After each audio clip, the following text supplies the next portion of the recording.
महासंग्राम महासंग्राम। नमस्कार, मैं दीक्षा कुलश्रेष्ठ। आप देख रहे हैं इंडिया हाईएस्ट न्यूज चैनल। जुड़े रहिए आज की ताजा खबरों के साथ।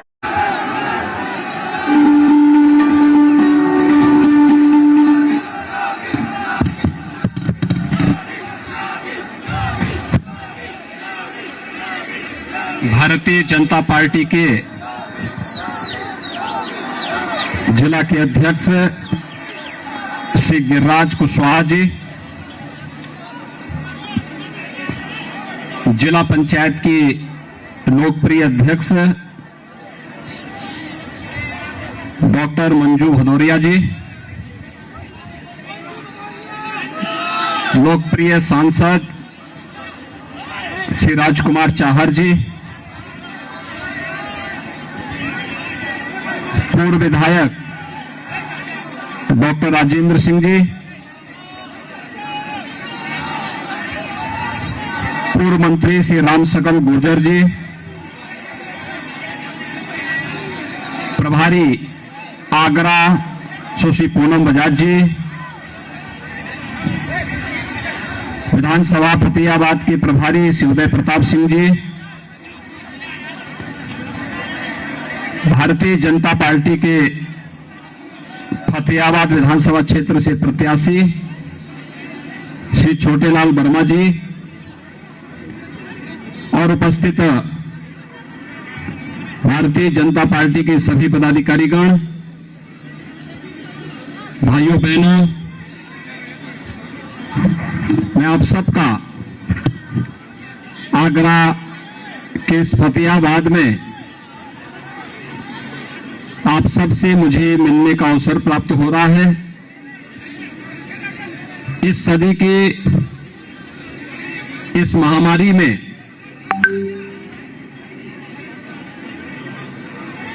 जब पूरी दुनिया कोरोना महामारी से त्रस्त है, तब प्रधानमंत्री मोदी जी के नेतृत्व में कोरोना महामारी की प्रथम, द्वितीय और तृतीय लहर को पूरी तरह नियंत्रित करने का जो अभियान भारत के अंदर चल रहा है, पूरी दुनिया ने उसे सराहा है। और भाइयों बहनों, ये 3 चरणों के भले ही कोरोना महामारी से बचाव के बेहतर उपाय किए गए हों, लेकिन ये बीमारी तो है और इसमें सतर्कता और सावधानी के लिए भारत निर्वाचन आयोग ने जो गाइडलाइन तय की है, उसका पालन करते हुए कम संख्या में जनता जनार्दन को तकनीक के माध्यम से अपनी बात को पहुंचाना। और मुझे प्रसन्नता है जो उत्साह इस शमशाबाद में फतेहाबाद विधानसभा क्षेत्र से जुड़े हुए आप सभी जागरूक मतदाताओं ने आज व्यक्त किया है। मैं इसके लिए आप सबका हृदय से धन्यवाद देता हूं, अभिनंदन करता हूं। और भाइयों बहनों, आप सबका आह्वान करता हूं कि हमें कोरोना महामारी से भी लड़ना है और कोरोना महामारी की ही एक तरह माफियावाद, अपराध और अराजकता को बढ़ाने वाले तत्वों को भी इस चुनाव में फिर से एक बार करारी शिकस्त देकर के राष्ट्रवाद की ध्वजा पताका को फिर से लहराने के लिए तैयार होना होगा। और इस दिशा से आज मैं विशेष रूप से आपके बीच में यहां पर उपस्थित हुआ हूं। भाइयों बहनों, आपने देखा होगा कोरोना कालखंड में समाजवादी पार्टी रही हो या बहुजन समाजवादी पार्टी या कांग्रेस, इनके नेताओं का कहीं अता पता नहीं था। डबल इंजन की भारतीय जनता पार्टी की सरकार ही आपकी सेवा के लिए लगी थी। जब सपा और बसपा के नेता आपके संकट में साथ नहीं हो सकते, तो इन अवसरवादियों को चुनाव में सबक सिखाने का सबसे अच्छा अवसर आपके पास भी है। जो संकट का साथ नहीं, वह हमारा सच्चा साथी नहीं, वह तो अवसरवादी है। और भाइयों बहनों, अवसरवादी कभी सच्चा हितैषी नहीं हो सकता। हमें इस बात को ध्यान में रखना होगा।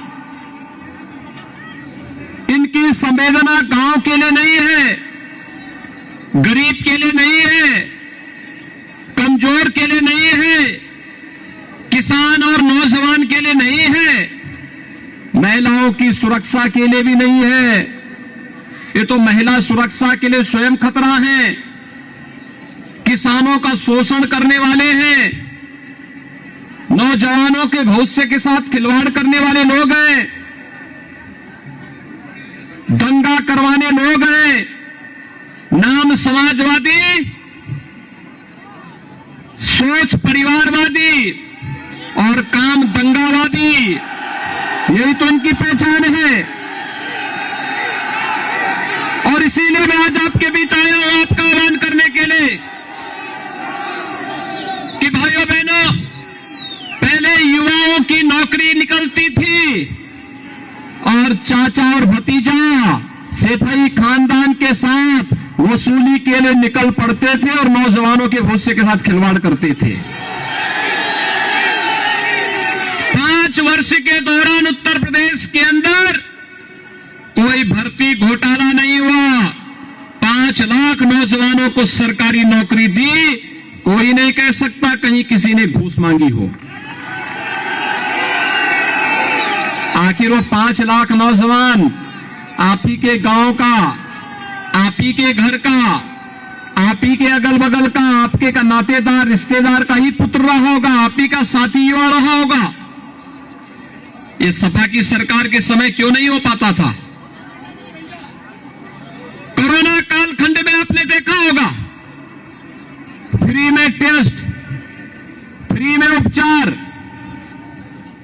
फ्री में वैक्सीन। कितने लोगों ने वैक्सीन लगाई है यहां पे? अभिनंदन, आपने वैक्सीन लिया है, कोरोना की लड़ाई जीत ली है।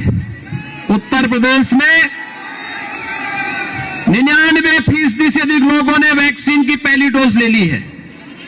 और मुझे लगता है जो लोग वैक्सीन के खिलाफ दुष्प्रचार कर रहे थे, इन 99% लोगों ने तय कर लिया है उन लोगों का इस चुनाव में भी पत्ता साफ करना है। भाइयों बहनों, फ्री में वैक्सीन, सबको वैक्सीन के साथ ही कोरोना कालखंड में डबल इंजन की भारतीय जनता पार्टी की सरकार है, तो डबल डोज राशन की भी उपलब्ध करवाने का कार्य भारतीय जनता पार्टी की सरकार करा रही है। थोड़ा मुझे बताइए, ये राशन चाचा भतीजे की जब सरकार थी तो ये राशन माफियाओं के पास चला जाता था, और बहन जी के हाथी का पेड़ तो इतना बड़ा है कि उसमें तो प्रदेश के सभी गरीबों का राशन ही उसके पेट में ही समा जाता है। गरीब को कहां से मिलेगा? जो गरीब का अन्न खा ले, हड़प ले, उन लोगों की संवेदना गरीब के प्रति कैसे होगी? वो तो इनकी सूची, चुनाव में प्रत्याशियों की सूची देख करके हम कह सकते हैं, पेशेवर और माफिया और अपराधियों को लोग टिकट देकर के, दंगाइयों को टिकट देकर के प्रदेश में एक बार फिर अराजकता और दंगों की आग में प्रदेश को झोंकना चाहते हैं। लेकिन भाइयों बहनों, मैं आपको आश्वस्त करने के लिए आया हूं, जो उत्साह फतेहाबाद में देखने को मिल रहा है, यही उत्साह शामली में, मुजफ्फरनगर में, सहारनपुर में, मेरठ में, बिजनौर में, मुरादाबाद में, अलीगढ़ में, बुलंदशहर में, हर विधानसभा क्षेत्र में यही उत्साह है, एक ही संकल्प है। लोग एक ही बात कहते हैं कि फिर एक बार फिर एक बार भाजपा सरकार लाने के संकल्प के साथ जनता ने कमर कस ली है। और भाइयों बहनों, मैं तो आपको एक बात फिर कह सकता हूं, भाजपा सरकार का मतलब अपराधी के लिए फिर से गले में तख्ती टांग करके थाने के सामने केवल और केवल इस बात के लिए माफी मांगने के लिए से मजबूर करना कि किसी गरीब को, किसी कमजोर को, किसी शरीफ व्यक्ति को, किसी व्यापारी को फिर से परेशान नहीं करेंगे जान बकस तो वे फिर से अपराधी उसी तर्ज पर आएंगे, गले में तख्ती लटका करके फिर से गुहार करेंगे कि ठेली लगा करके सब्जी बेच दूंगा लेकिन किसी गरीब को छेड़ूंगा नहीं, किसी शरीफ व्यक्ति को छेड़ूंगा नहीं। और माफिया तो जो चुनाव की पहली चुनाव की घोषणा के बाद अपने बिलों से निकल करके वे तैयारी कर रहे थे कि फिर से अपने लिए कोई रास्ता निकालेंगे, जनता के अपार उत्साह को देख करके उनको फिर लगता होगा कि 1.5-2 महीने भले जैसे तैसे गुजरे 10 मार्च के बाद फिर क्या होगा उनका, क्योंकि 10 मार्च के बाद फिर डबल इंजन की सरकार का बुलडोजर जब चलेगा किसी माफिया के हराम की कमाई पर। और ये इत्र वाले मित्र तो आप ही के कहीं नजदीक के भी हैं। ये इत्र